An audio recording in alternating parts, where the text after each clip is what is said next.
Hey friends, and welcome back to the Guitar Max channel. So a few months ago, I checked out a really simple, nice, affordable single pickup guitar from a relatively new brand called West Creek. Now, a lot of people liked that guitar, but what people were really interested in and really asking me for in the comments section was another model of guitar that West Creek makes called the Revenge. And guess what? Somebody wanted me to review it so bad that they bought one and sent it to me. Did I mention that I love what I do? So here is a West Creek Revenge, and this is in sort of the purple burst color. They have it in 3 different colors, and as you can see, it's kind of an Explorer body shape. And if you look at the notch in the body back here, it's really more like an Ibanez Destroyer. This thing costs around $240, and aside from the really cool looks, it's got a set neck, and it's got these nice rounded ball-end frets that a lot of modern guitars have. Now, to be clear, and there's a little bit of speculation on my part here, but I think that these guitars are being made in different factories compared to like the Eert guitars or the Firefly guitars, because these frets have that same rounded ball end, but they don't quite look the same. They just look like, you know, the manufacturing is a little bit different. Not different in a bad way, just different. Now, there are a lot of cool little details on this guitar. It's a 22 fret rosewood fretboard. Like I mentioned earlier, it's a set neck. There's the volute here on the back of the neck because it's got the angled back headstock. For controls, it's got 2 volume knobs, a single tone knob, and then the 3-way switch here, and some, you know, what I believe are generic humbuckers. Also, the body and the neck is mahogany, and I think this is probably a maple veneer top. Now, sometimes these guitars, or guitars of this shape, have a reputation of being a little heavier, so I'm going to go ahead and weigh this for you here. I'm using my luggage scale. It's a pretty nice weight. You know, it's 8.3 pounds.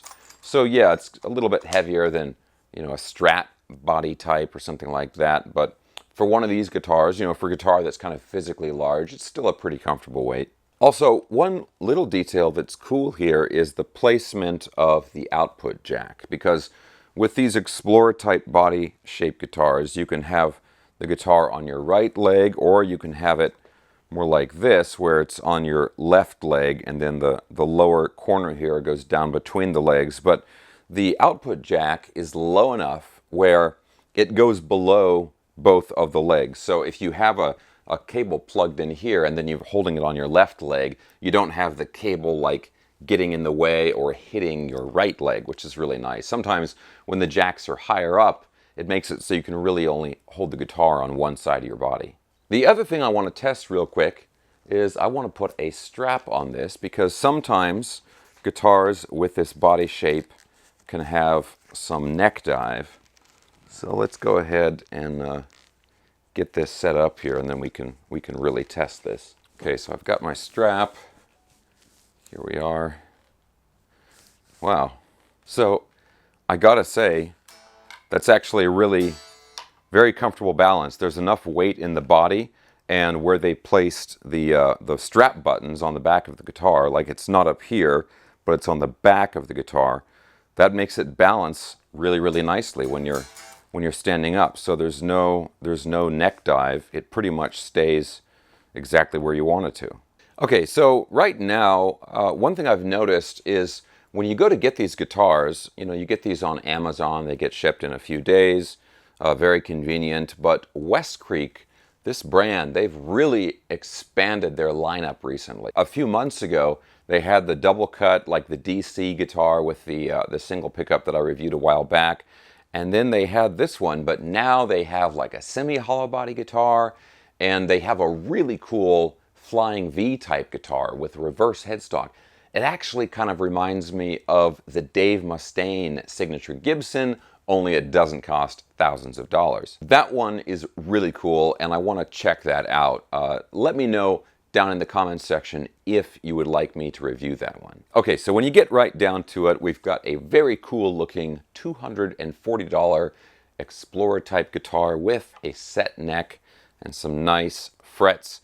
But of course, how does the guitar sound? We want to check that out. Real quick, guys, as always, if you enjoy videos like this, checking out cool new guitars and staying up on all the latest news in the guitar universe, and you have not already subscribed for some reason, please consider subscribing right now.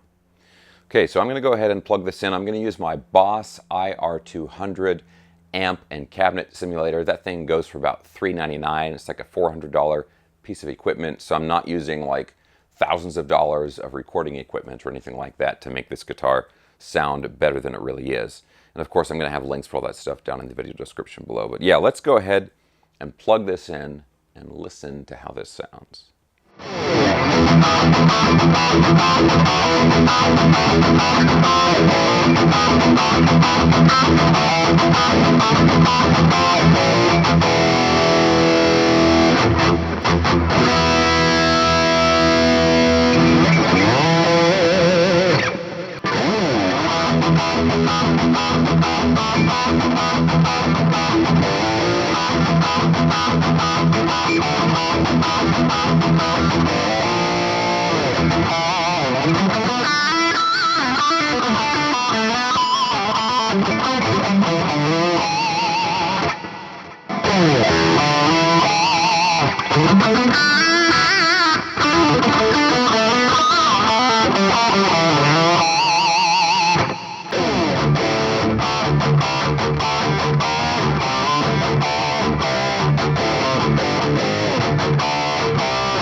Okay guys, so let's talk a little bit more about this guitar. So first of all, in that sound demo there, this has a surprisingly glassy sounding neck pickup. One thing I like about this guitar is that the sound of the bridge pickup and the neck pickup are very, very different. So despite being a simple control setup, you know, two humbuckers and they're pretty close together, three-way toggle switch, simple controls, despite that, you get a lot of variety in the different pickup positions. So you can get a lot of different sounds out of this one guitar. Now, as far as the playability goes, it's very easy to play. One thing that, you know, I'm never really a big fan of that this guitar has is it has a heavy gloss finish on the back of the neck. And of course, the whole guitar has a gloss finish. So it's nothing to really be surprised about. But I prefer satin finishes or a matte finish on the back of the neck. If you're playing and you're sweating on a gloss finish neck, you know, your hand starts to drag usually, but it's always something you can get used to, and it really just comes down to personal preference. Now, the other thing that I want to talk about is the neck profile here. It's a full C shape, I would say. So kind of a modern Gibson feeling neck, if that makes sense. It's not like a shredder, thin D-shaped neck, but it's not overly thick either. It's just, yeah, like I said, it's something you would expect on a traditional Gibson style guitar. It's that kind of neck. The frets are finished very, very nicely. They have the rounded ball ends, very smooth, very nice fret ends. Not the biggest frets, but these are about the same size as like the Eert guitars or the Firefly guitars that are out there right now. Latitude, which is another company which is making like affordable instruments kind of like these, they've changed the way they're doing their frets and they've gone to bigger frets, which is nice. But yeah, again, these are not small frets, but I would call these, medium frets. The biggest thing about this is just the amount of money you're paying for a cool guitar with excellent fit and finish. I don't see any blemishes whatsoever. I don't even see any, dots in the wood underneath the finish. The binding, which is, the single ply body binding and single ply neck binding, it's super, super clean. A lot of the time on these less expensive guitars, the body binding is not real clean where it meets the body, and this is just really clean and precise. Very well done. Cool color, and like I said, there's 2 other colors to choose from. They're all the same price. Yeah, just really cool, heavy metal with a little flash to it, right? Cool guitar, $240, hard to complain. And guys, like I said earlier, a lot of people were asking for this guitar down in the comments section of that other West Creek video, and even some other, just completely other random videos. People were asking for me to review the West Creek Revenge, and so I'm happy to do it, and I'm happy to report that it's a very cool, well-made guitar. But what other guitars would you like to see me review? Put that down in the comments section below. I believe in giving the people what they want. What do you guys want to see? That's what I want to give you. So let me know down in the comments section. Okay guys, there it is. By popular demand, the West Creek Revenge. As usual, I'm going to have links for everything I was talking about in this video down in the video description below. So I'll have a link for the guitar, also the Boss IR200 amp simulator, and all of my social media and instructional videos, all that stuff. Guys, thanks a ton for watching. I hope you enjoyed the video. If you did, give me a thumbs up, subscribe if you haven't already, and I will talk to you very soon.